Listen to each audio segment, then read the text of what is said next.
Bismillahirrahmanirrahim. Assalamualaikum warahmatullahi wabarakatuh. Baik, Solihah, apa kabar hari ini? Insya Allah baik ya. Baik, kita akan melanjutkan pembelajaran kita pada hari ini tentang ciri-ciri makhluk hidup. Ya, coba Ustazah mau tanya, di antara Solih dan Solihah ada yang tahu ciri-ciri makhluk hidup itu apa saja? Ya, betul sekali. Yuk kita bahas. Untuk ciri-ciri makhluk hidup itu ada 7. Yang pertama adalah bernafas, yang kedua membutuhkan nutrisi, yang ketiga bergerak, yang keempat berkembang biak, kemudian yang kelima peka terhadap perangsang atau disebut juga dengan iritabilitas, kemudian yang keenam itu mengeluarkan zat sisa, yang ketujuh adaptasi. Ya, kita bahas satu persatu ya, Solihah.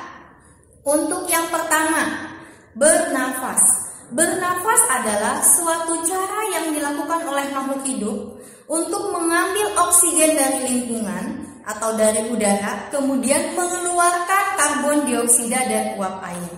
Coba sekarang tarik nafas, tahan, keluarkan. Apa yang terjadi? Sesak, Ustazah. Betul sekali. Kenapa sesak? Karena tidak ada udara yang masuk. Tetapi ketika kita tarik nafas, kemudian hembuskan, nah itu ringan sekali. Ya, itu salah satu ciri makhluk hidup. Yang kedua, membutuhkan nutrisi. Untuk apa sih Ustazah nutrisi itu?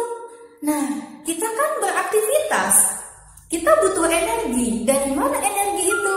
Nah, dari nutrisi yang kita peroleh dari makanan yang kita makan. Ya, jadi makanan yang kita makan itu nantinya akan menjadi energi.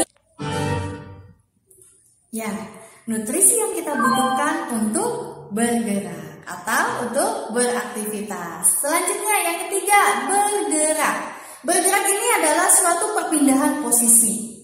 Ini yang sangat penting sekali. Ini yang menjadi ciri makhluk hidup.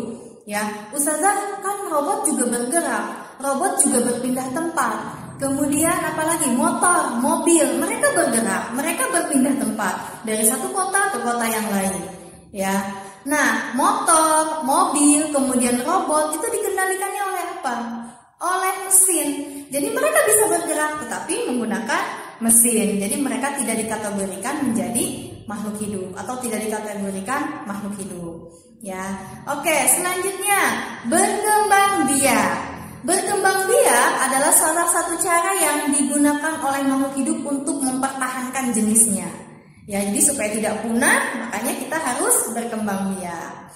Selanjutnya, peka terhadap perangsang. Ya, semua makhluk hidup memiliki kemampuan menanggapi rangsang.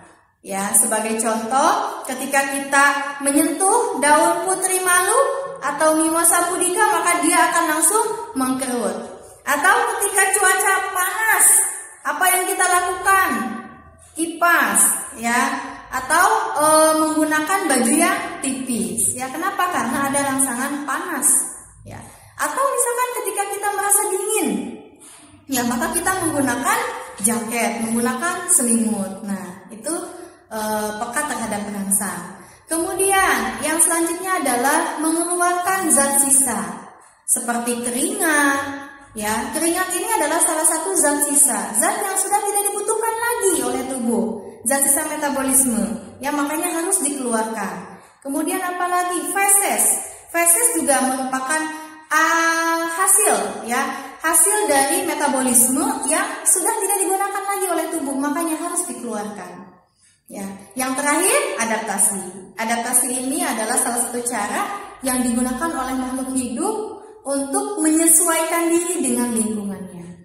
Ketika makhluk hidup ini bisa beradaptasi, maka dia akan bertahan. Tapi kalau tidak bisa beradaptasi, maka akan punah. Ya, terima kasih. Ya, mungkin hanya itu yang bisa Ustazah sampaikan. Semoga bermanfaat. Ingat, ciri-ciri makhluk hidup itu ada 7. Ya, coba diulangi. Yang pertama tadi apa? Ya, betul sekali, bernafas. Yang kedua, membutuhkan nutrisi. Yang ketiga, bergerak. Yang keempat, berkembang biak. Yang kelima, peka terhadap perangsang. Yang keenam, mengeluarkan zat sisa. Dan yang ketujuh adalah adaptasi. Terima kasih. Billahi taufiq wal hidayah. Wassalamualaikum warahmatullahi wabarakatuh.